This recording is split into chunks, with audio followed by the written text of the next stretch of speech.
Whoopi Goldberg. You met Whoopi Goldberg. Yes. Can I go back on and ask about meeting Whoopi Goldberg? Oh my gosh, she's everything. This can be a little outtake, couldn't it, at the end? Yeah. I'm Simon, and this is Just About Coping. Today's guest is Phyll Opoku-Gyimah, often known as Miss Lady Phyll. Phyll is the director of the Kaleidoscope Trust, previously a trade unionist and founder of UK Black Pride. I've known Phyll for several years now. We served on the board at Stonewall, and I absolutely adore the work that she does, her attitude and outlook on life, and the way that she just really tackles equality and diversity. We talked about racism, we talked about structural inequality, we talked about healing, we talked about pain, we talked about optimism and hope. I love talking to Phyll, and I hope that you go away from this podcast as inspired as I have talking to her. So, really pleased to be here at the Kaleidoscope offices today with Phyll, Lady Phyll, as many of you will know her, a long-time trade unionist, equality activist, amazing all-round person, and very recently director of the Kaleidoscope. So thank you for having me. No, thank you very much. So as you know, this is the Just About Coping podcast. And what we want to do on this is talk to people about mental health, about well-being, about looking after themselves, about what a brighter, kinder world might look like. And that's why I thought I would like to come to you, because in my view, you are one of the kindest people I know. You are very good at thinking about and helping others, but also taking care of yourself and being proud of who you are. So, yeah, does that sound like you? Well, I want it to sound like me. That's really, really lovely. I think it doesn't take much just to be kind, just to be respectful, just to try and understand people are different and embrace those differences. It doesn't take much to say please, thank you. It's a lot harder to say sorry, so prevention rather than cure. But yeah, I like to live my life by being kind, because it gets me further than, being mean and being spiteful. You don't know how people's days are affected or what they're going through. So just being kind to somebody makes a difference. And the thing which makes that even more powerful for me when I think about you is sometimes I see on social media that you have been profiled as a black woman, on the airport, or experienced racism on a bus or with your daughter. And I just think continuing to be kind in the face of those sorts of things takes some energy. Yeah, I'm going to be real. I'm a human being, so I get angry like the best of us. I cry. Every now and again, a colourful language will come from my mouth. But because of the world we live in, I can either let it eat me up or I can be in control of it. And that's so easy for someone who's not going through many different challenges to say. But I think I've primed myself on what are the things that could possibly trigger me off, what are the things that I'm trying to cope with on a daily basis, what do I know that will happen when I get on this tube and someone just mansplains or pushes my elbow off or, chants a nasty N-word or a C-word. How am I going to deal with that? So I think I do a lot of mental preparation even before I leave the house. Interesting, and of course that in itself takes a lot of energy, but is a form of protection, as well. I guess one of the things that I really learnt from you, and one of the reasons that I think that you are so kind, is the way that you listen and the way that you learn. So to just think about that sense of talking over people is goes against everything that I understand about you, and just be interested in your sense about what you're doing when you're listening, when you're waiting for the time to speak and taking platforms, but also listening and amplifying others.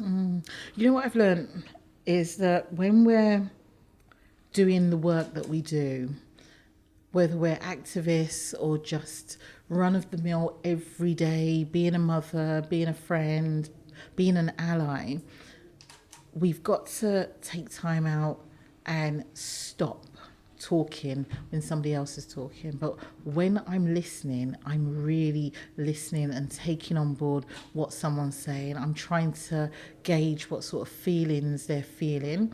And I'm a natural empath, so I pick up on people's emotions and I kind of digest them and want to just give everyone a big hug. But yeah, I stop and really genuinely listen, so that if there's any way I can find support to give them, if there's any words of comfort or reassurance, or not to validate people, because I don't think people should need validating, but if there's any way just to say, you are good enough, and in fact you're brilliant, I think you're awesome, I'm going to pick that up when I'm listening to them, when I actually stop talking. I've noticed when I talk over people, in the past I have done so, you're not really hearing what they're saying. You're hearing your own voice, and then you're interpreting what they say, and can get into an argument, it can get into a disagreement.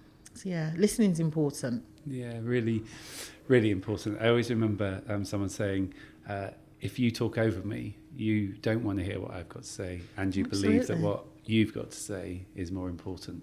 Absolutely. I mean, we know this from spaces we've shared.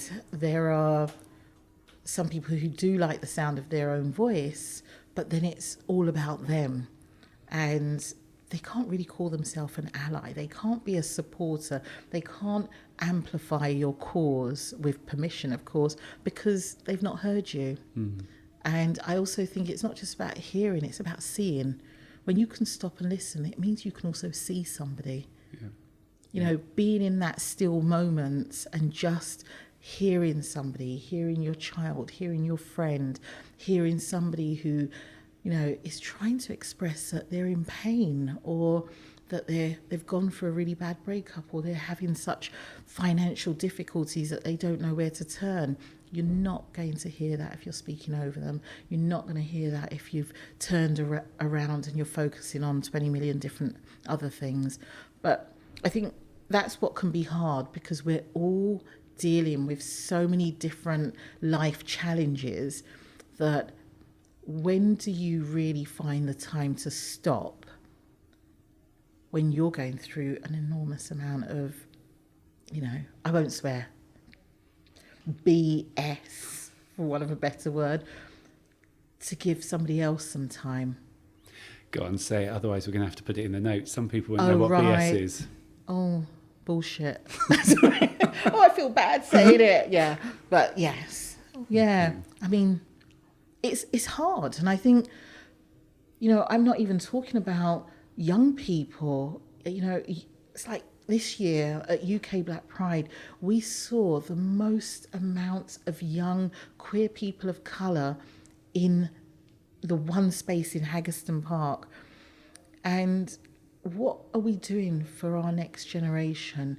The ones who are having to think about where their next money's coming from, the issues around homelessness and youth poverty, a lack of jobs or a lack of respect that they get. Ones, young people who have been ostracised and marginalised from their homes because of their sexual orientation. That is enough to put anybody in a real soul-destroying dark place. So for me, I like to take time to listen to them and find out ways of how we can work on this together. Which is powerful, isn't it? Just as you're talking, it's sort of the fundamental of a mentally healthy society. It has to be about the ability to listen to each other, and in a world that increasingly appears polarised, that's perhaps something we should all just take a few moments for. If you think about the next generation, and the fact that everybody thinks that the generation after them, or not everybody, lots of people seem to think the generation after them are less moral, are less able, are less competent. I don't agree with that, just to be really clear. What do you think? Why do you think as a society we sometimes struggle to cheerlead the next generation rather than demonise them, which appears to happen so often? There's a lack of respect.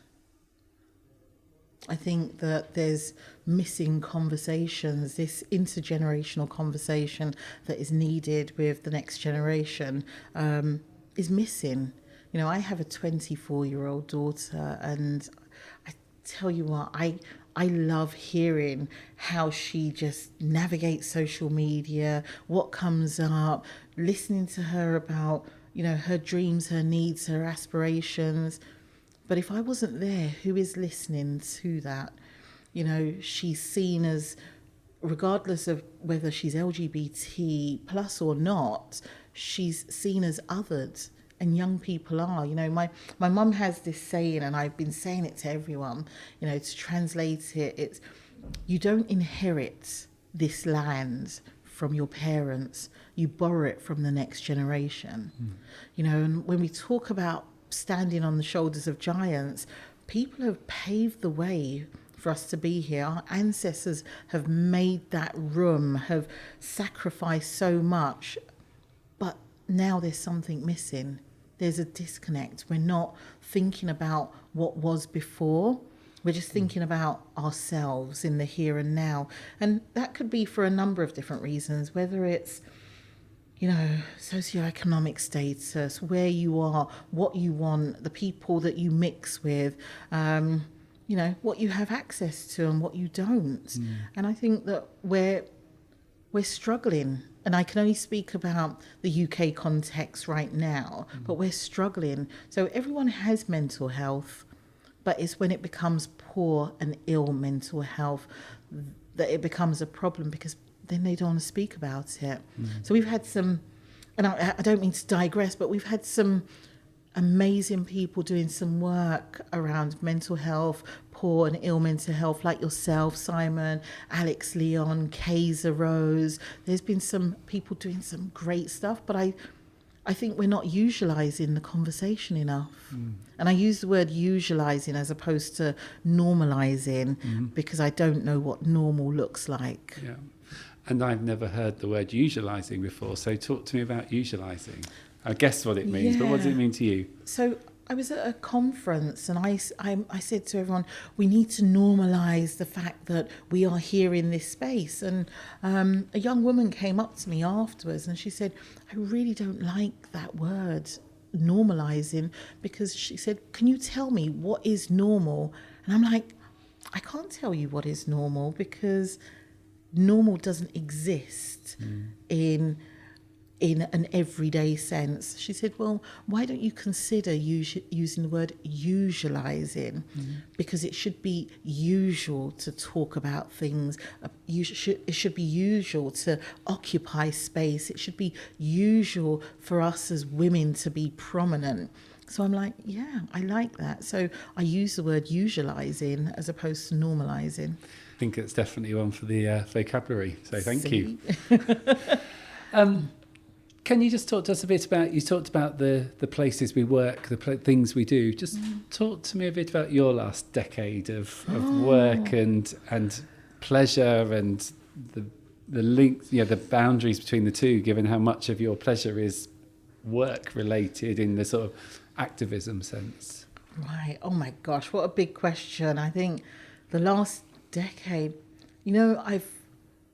I've given myself, like when people say, I've given myself to Christ, and I've given myself to the community for the last, 20 years, because this is going to sound really corny, but I believe what my purpose is, my purpose is there's a calling, and that calling is really about making sure we can improve our everyday lives. Whether it's here in this country or whether it's abroad, looking at decriminalisation over, LGBT people not being able to live their lives, or be their truest self, or to access jobs because of their sexual orientation. But in the last 10 years, I would really say that there's been such a focus on the growth and sustainability of UK Black Pride.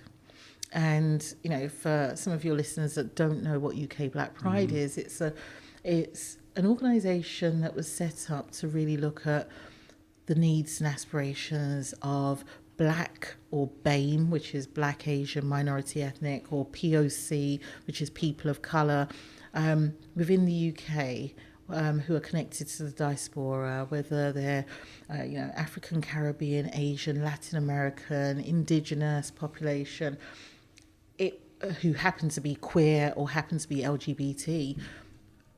It's about not just celebrating who we are, but really finding ways to not just challenge the homophobia, biphobia, transphobia, but to look at things from an intersectional lens, which focuses on the structural and systemic racism, to focus on Islamophobia, all the forms of discriminations that touch their lives in so many different ways. It's to foster great links and ensure that society is open for them to have their room, have their space. And we're very much part of the wider Pride movement, which I'm sure you're probably going to ask me a question about that, but we're really part of the wider Pride movement. And that's probably been my cause in making sure that space exists where people can find their tribe and find their home and find their family. And I'm not going to ask you about the wider Pride movement, actually, because I think Thank you. There's two things which I'm keen for everybody to be clear that when you said that's your cause, it's what you've done in your spare time. And we'll talk a bit about the trade union movement in a moment. But just describe the first UK Black Pride and then describe 2019 Black Pride.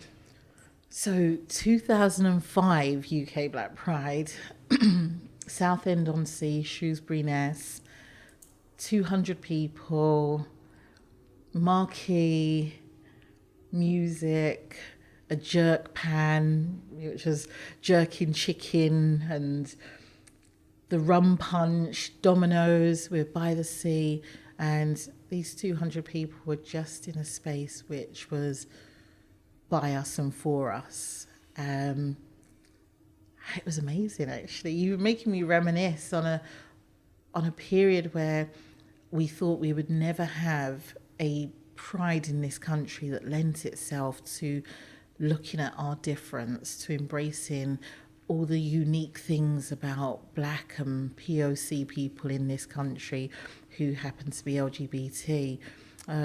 We had a day full of activities. There was things around, a dance competition. It was just a space to feel proud of who you are. And that event, my gosh, it cost £488, 27p. And I remember that because 27p was hard to find. And, fast forward to 2019, Haggerston Park. And, there's been a whole history of how we've got from Southend to Haggerston Park. 2019, we had 10,000 people at Haggerston Park. Now I'm feeling quite emotional. We had 10,000 people in Haggerston Park, where it was by us and for us. It was our pride, it was our movement. You can see what's been created over the years. Sponsors who supported, massive shout out to Stonewall, who have been absolutely key and instrumental in helping us look at how we grow without the dynamics that play out of power and privilege. Others that have just got involved, grassroots organisations, human rights organisations, sexual health providers who are just all there in that space.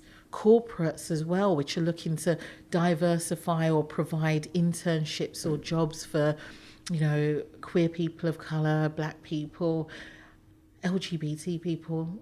And the event now costs well over 100K, but it's a free event, and it's an event which has always maintained its political edge. And I don't mean party politics. I mean, how we are treated, our beings, but just by virtue of being black, just by virtue of being LGBT plus, our beings are political.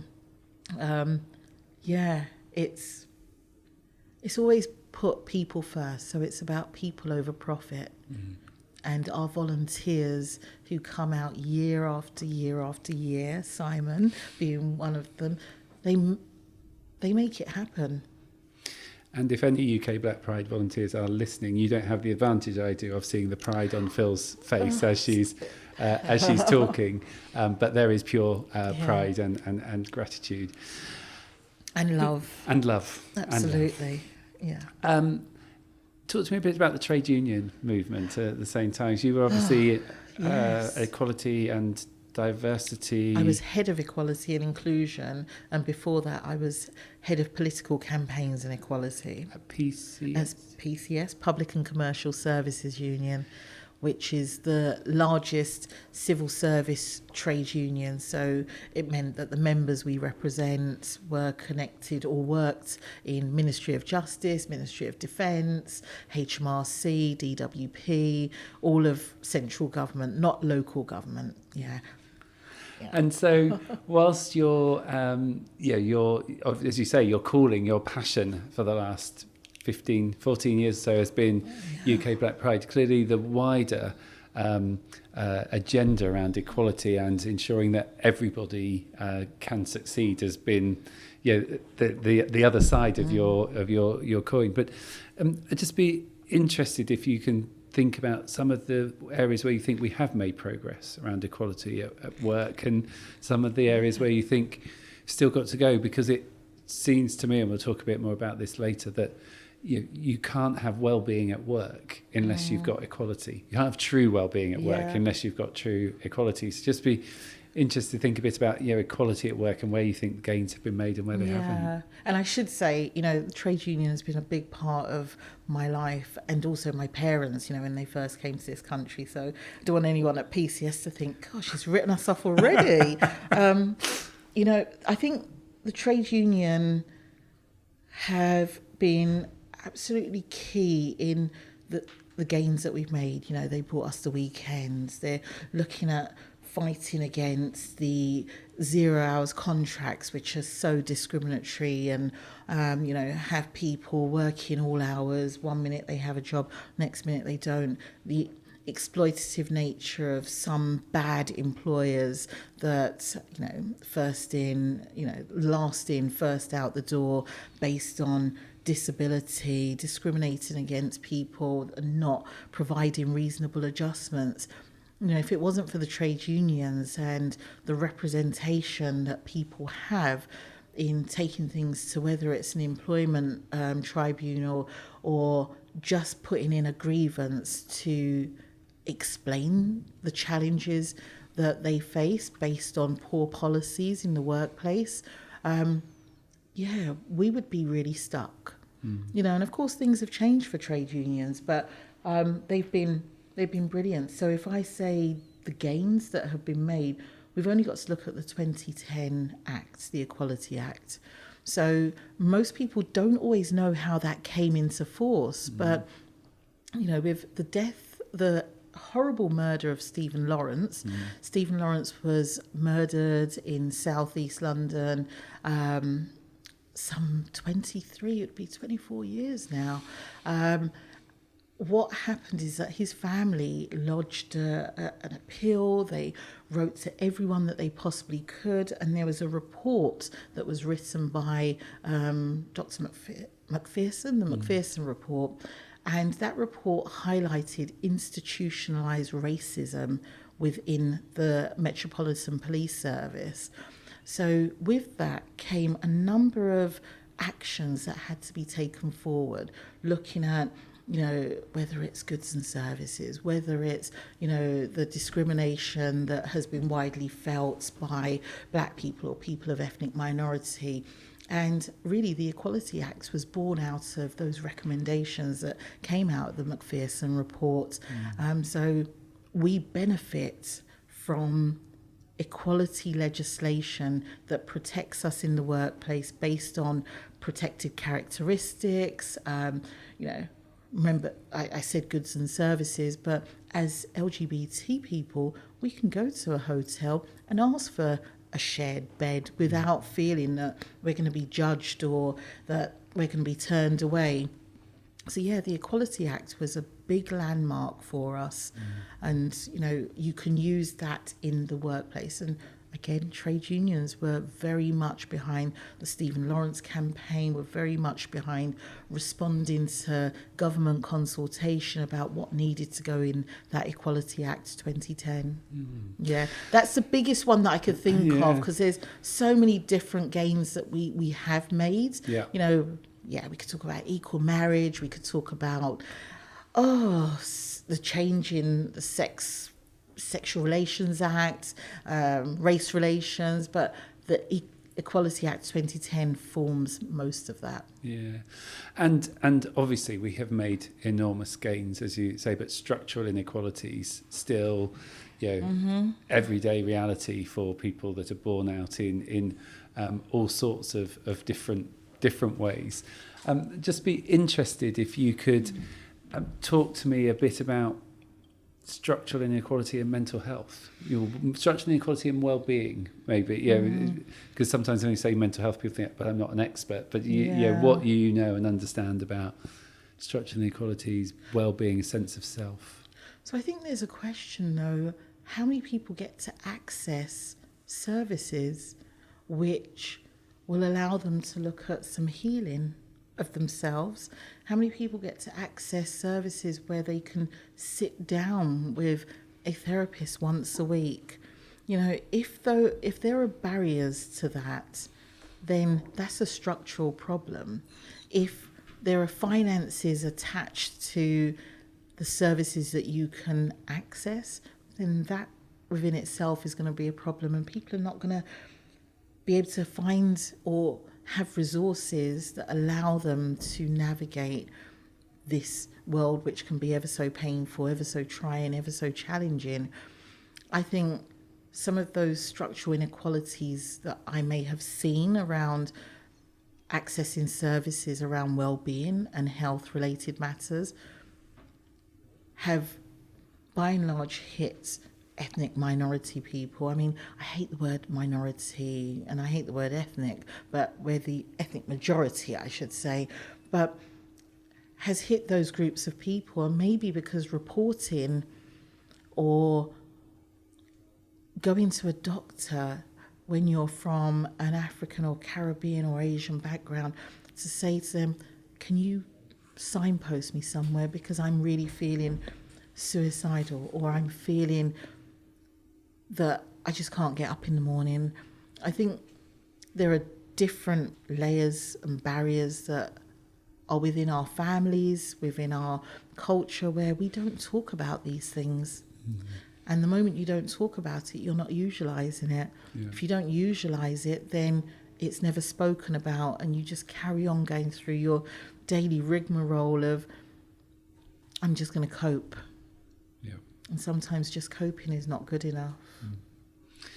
And you use the word healing, and I think it's a really powerful word, which we often don't talk about. Healing, we don't talk about recovery in ways which are usual, that are usualised. Just talk to me a bit about when you talk about healing. What does that mean for you?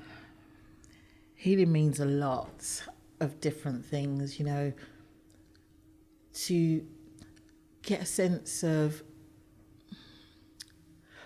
being good with you. It may take having to forgive something that happened in the past in order for you to heal and move forward. Healing may mean talking, may mean meditating, may mean sharing space with those who have got a shared commonality with you, that may have been through similar things, that you can break bread and just hold court about how you move past something. But my specific healing has been, I was in a very long-standing relationship, and as I mentioned, I have a daughter, and there was abuse there, and this was a time before I came out, and that abuse was toxic, that abuse was vile, that abuse was awful, and you carry those things with you until you find a way of letting it go, not necessarily forgetting about it, because it shapes who you are depending on what stage you're at in your life. So for 9 years, I carried around, I would say, an anger and a hatred. But I brought this person to a table and we talked, and I was able to say, I don't hate you anymore because I want to move on with my life, and I'm going to forgive you. I tell you, I cried for about an hour just because I said that I'm going to forgive you for every punch, every slap, every kick. I felt liberated. But I was at a stage, and it took 9 years to get there. Yeah. I felt that was my healing. I don't know what works for everybody else, but that was my healing. And knowing that I could walk away, knowing that I've forgiven. Of course, there was still some hurt, but that forgiveness meant that I could open other doors that I possibly found were restricting me, that were barriers. I found that I could talk to people differently. I felt I could share my story without always crying. And crying, there's nothing wrong with crying, because crying is also part of the healing process. But yeah, healing means so many different things to people, and I think we all heal in different ways. It's like your death of a partner or of a mother, time is the healer, really, and you do it in different ways. But for me, forgiveness is a big part of moving forward. Interesting. It's just as you're talking, I remember reading once, you can't write a new chapter until you stop writing the last one. Oh my gosh, I've got goose pimples. Absolutely. Absolutely. And sometimes I don't want to dismiss anyone's pain or what they're feeling, but I feel that so many of us, we hold on to so much that we're unable to move forward. I tell you what, Simon, when I forgave that individual, doors opened. I could write again. I could meet people and not feel that I was hiding behind things. I didn't feel as heavy as I felt before. I was able to excel in certain things within work, within my relationship with my own daughter. But it took time. Those things take time. Yeah. And I probably got to the stage of giving forgiveness because I felt myself feeling dark and feeling heavy and feeling that maybe did I deserve all of that, or maybe that's my fate. I was also hard. I was really hardened by the experiences that had shaped me. And that's fine, we can have experiences that shape us, but I go back to your first point. You said that I'm kind. That has been part of the healing because I wasn't necessarily kind because I was angry. And angry is also an emotion that needs to come out, and it's not wrong to be angry. It's wrong to be angry all the time when it starts to affect the way you speak to your children, the way you speak to friends, the way you speak to people, whether you're in a restaurant.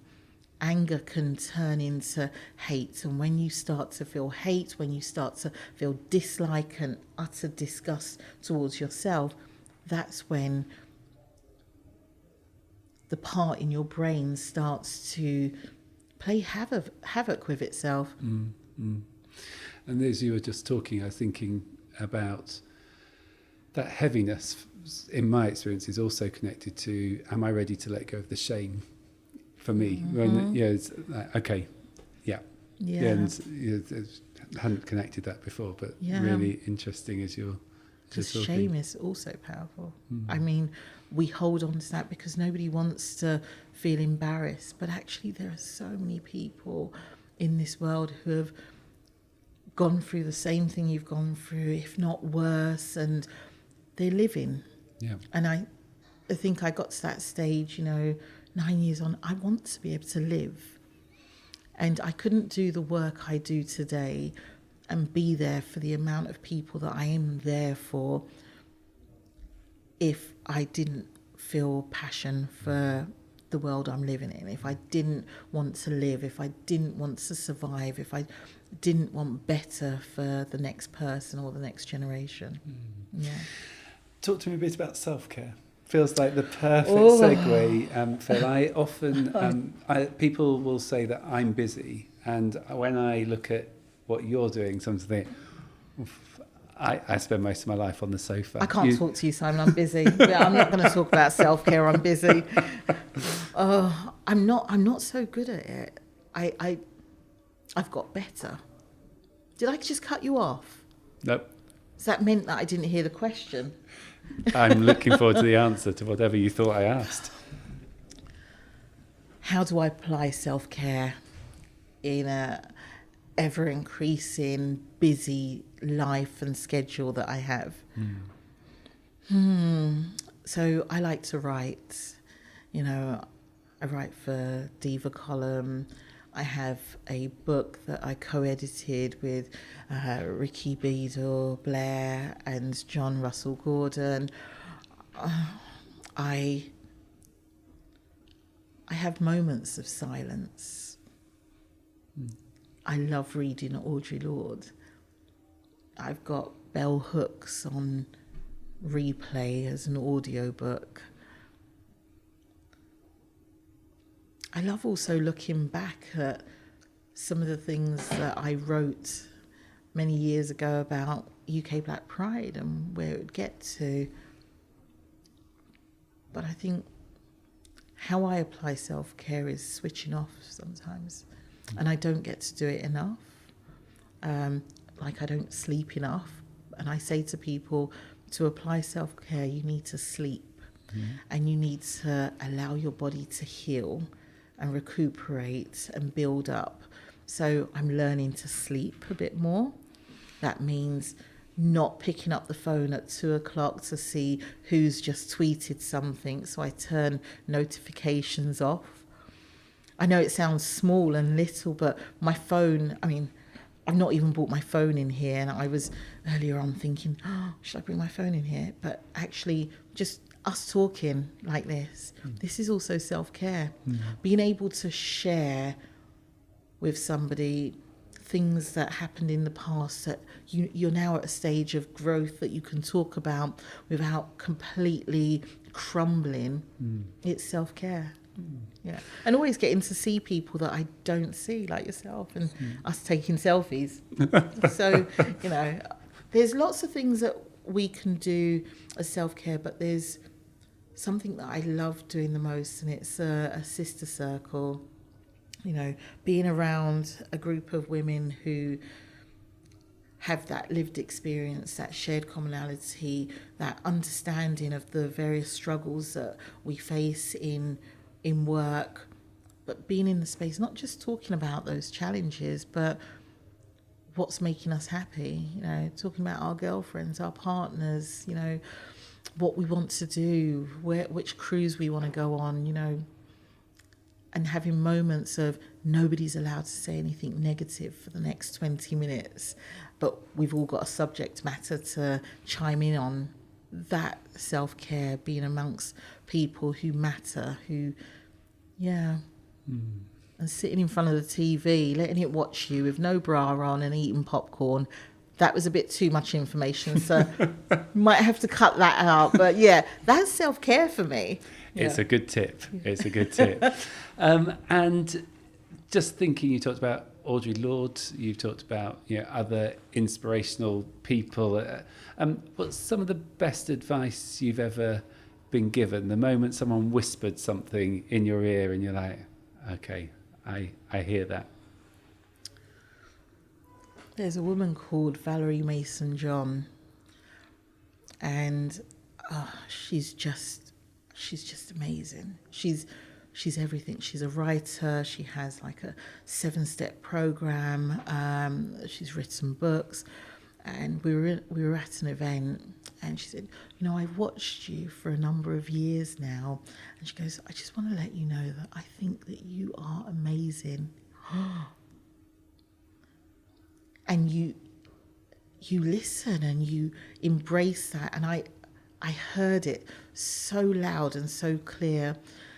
And like I said, people shouldn't need validation, but for that split second, she made me realise that as a black woman, and another black woman to another black woman, that you're amazing and you don't need anybody to tell you anything else. And when she said, you're amazing, I turned around and I said, I am so honoured and humbled that you would say this. She goes, yeah, just don't let anyone dim your lights. And from then, I don't allow people to dim my light. Although I'm kind, I'm also quite assertive in my approach that my space is my space. I will occupy what I need to occupy. I will call out racism, any form of discrimination. I'm not going to shout at you. I'm not going to hurt you, but I'm going to let you know what you're doing is wrong. I'm going to create space for other people.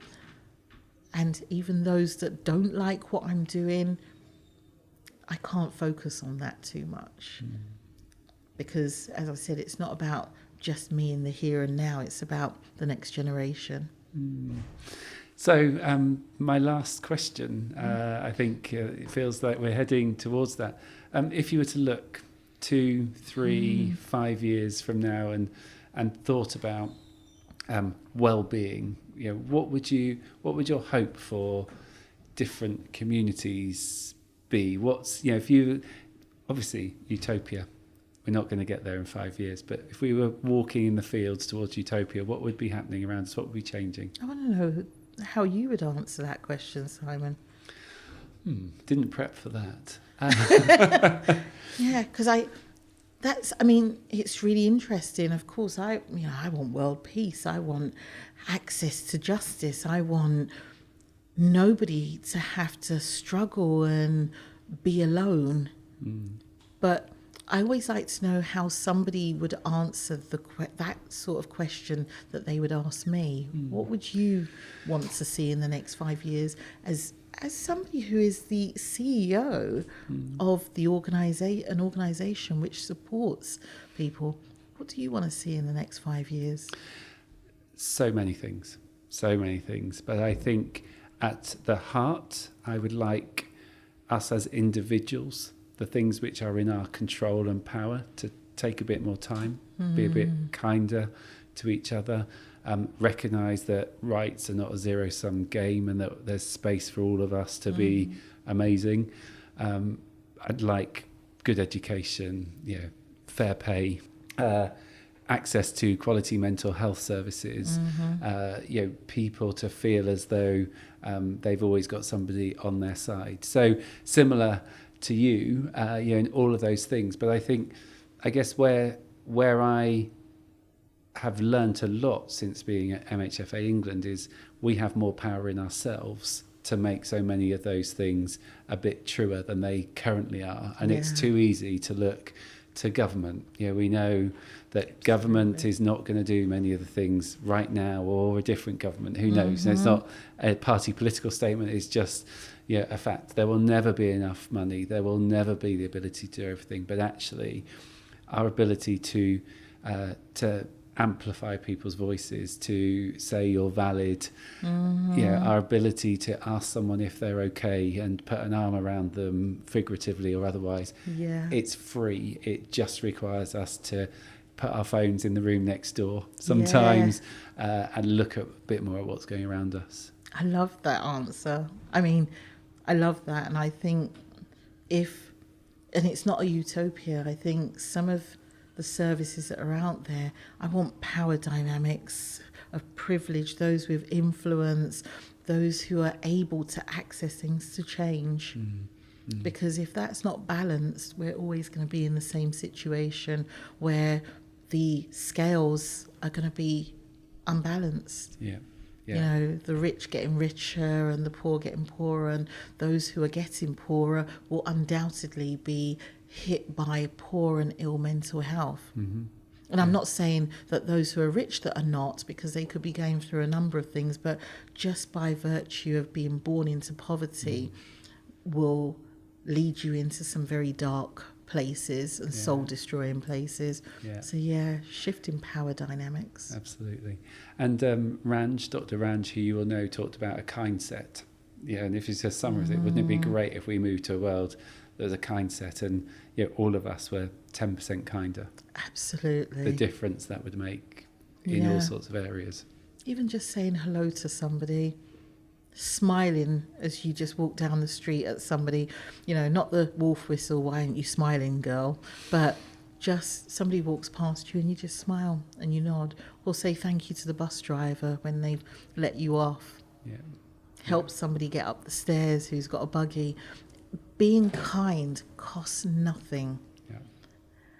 Stopping just to acknowledge that maybe the world that you're navigating and living in may feel hard, but there's also somebody who may be dealing with that tenfold and just wants you to say hello to them.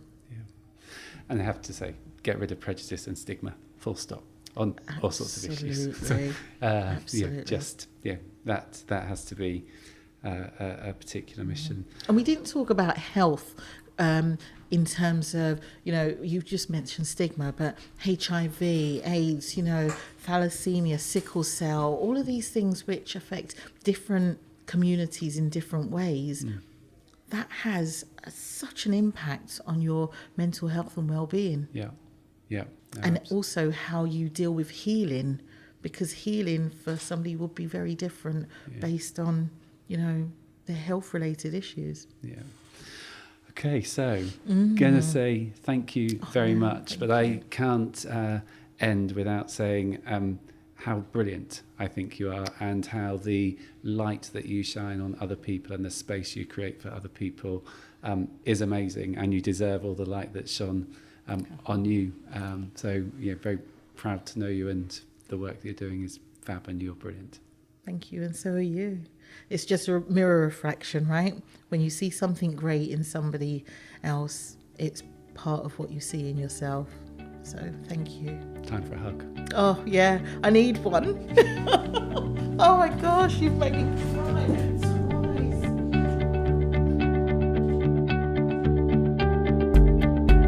twice. So that's the end of series 1 of Just About Coping, and what a brilliant guest to finish the series on. I've certainly left feeling nourished and inspired from my conversation with Phyll, and I hope you have too.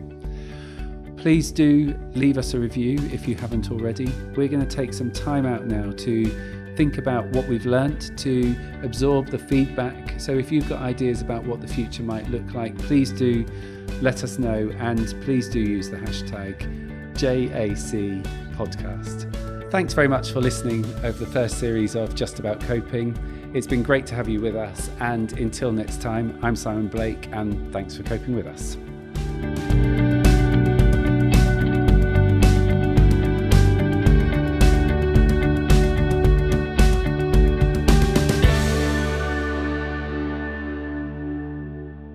So, I forgot to ask you, Grand Marshal, World Pride, as if that's not good enough. I then see on Facebook that you met and were hugged by Whoopi Goldberg. Yes! Tell me.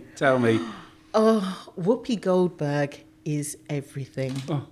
Absolutely everything.